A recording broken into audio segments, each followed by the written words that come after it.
Parliament మీద దాడి. ఇది విపక్షాల కుట్రగా పోలీసులు విచారణలో తేలింది. ఇద్దరు వ్యక్తులు మొదటగా పార్లమెంటు గ్యాలరీ నుంచి సభ్యులున్న ప్రదేశంలోకి దూకి ఒక చిన్న స్మోక్ బాంబును వాళ్ళ షూస్ నుంచి తీసి స్మోక్ వచ్చేట్టు చేసి సభ్యుల్లో అయోమయాన్ని, గందరగోళాన్ని, భయాన్ని సృష్టించారు. అదే సమయంలో మరో ఇద్దరు వ్యక్తులు పార్లమెంటు బయట స్మోక్ వదులుతూ మీడియా దృష్టిని ఆకర్షించేందుకు ప్రయత్నించారు. ఎవరి నలుగురు? అందులో ఒక ఆమె నీలం, 42 ఏళ్ళు, జేఎన్టీలో విద్యార్థిని చెప్పుకుంటా ఉంటుంది. ఈమె హర్యానాలో కాంగ్రెస్ పార్టీకి ప్రచారం చేస్తూ వీడియోల్లో పోలీసులకు కనిపించింది.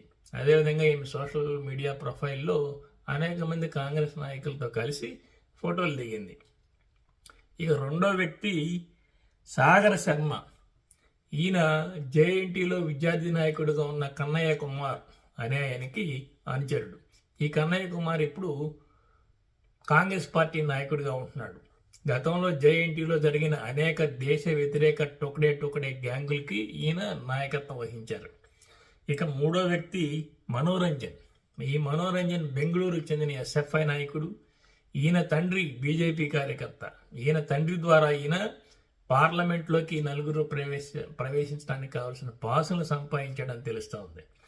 ఇక నాలుగో వ్యక్తి లలిత్ మిశ్రా. ఈ మొత్తాన్ని ప్లాన్ చేసిన వ్యక్తి ఇతను పూర్తి స్థాయి కాంగ్రెస్ నాయకుడు, యాక్టివ్ కార్యకర్త. ఇతనే ఈ మొత్తాన్ని ప్లాన్ చేశాడు. ఈ నలుగురిని అరెస్ట్ చేశారు పాటియాలా కోర్టు. ఈ నలుగురికి జైలు శిక్ష విధించింది. అంటే యూఏపీఏ చట్టం కింద వీళ్ళ నలుగురిని జైలుకి పంపించింది. ఈ చట్టం కింద వెళ్ళిన వాళ్ళకి దగ్గర 1 సంవత్సరం పాటు బెయిల్ వచ్చే అవకాశం లేదు. అసలు ఈ పార్టీకి చెందిన ఈ నలుగురు ఇదంతా ఎందుకు చేశారు?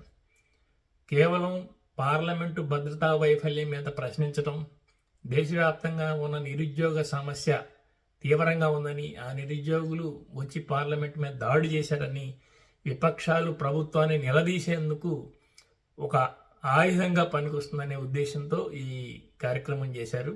అందుకే గురువారం నాడు లోక్సభలో కాంగ్రెస్, కమ్యూనిస్టు, డిఎంకే పార్టీ సభ్యులు తీవ్రంగా గొడవ చేసి అమిత్ షా రాజీనామాకు పట్టుబట్టారు. అదేవిధంగా మోడీ ప్రకటన చేయాలని కూడా కోరారు.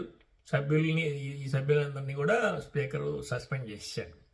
అయితే ఇలాంటి కార్యక్రమాల ద్వారా మోడీ ప్రభుత్వాన్ని మీడియాలో బదనాం చేయడం ద్వారా కాంగ్రెస్, కమ్యూనిస్ట్ పార్టీలు ఏం సాధిస్తాయి? నిజంగా దేశంలో నిరుద్యోగ సమస్య ఉంటే ఆ సమస్యని క్షేత్రస్థాయిలో ప్రజల్లో చైతన్యం తీసుకొచ్చి కొన్ని ఉద్యమాలు నిర్మించాలి. ఆ ఉద్యమాల ద్వారా వాళ్ళ సమస్యను తీర్చాలి. అంతేగాని మోడీని దించడానికి ఒక చిన్న ఎత్తుగడలతో ప్రయత్నించడం అనేది చాలా తెలివి తక్కువ కార్యక్రమం. ఈ కార్యక్రమం ద్వారా ప్రతిపక్షాలు బదనాం అవడం తప్ప వేరే ఏం లేదు.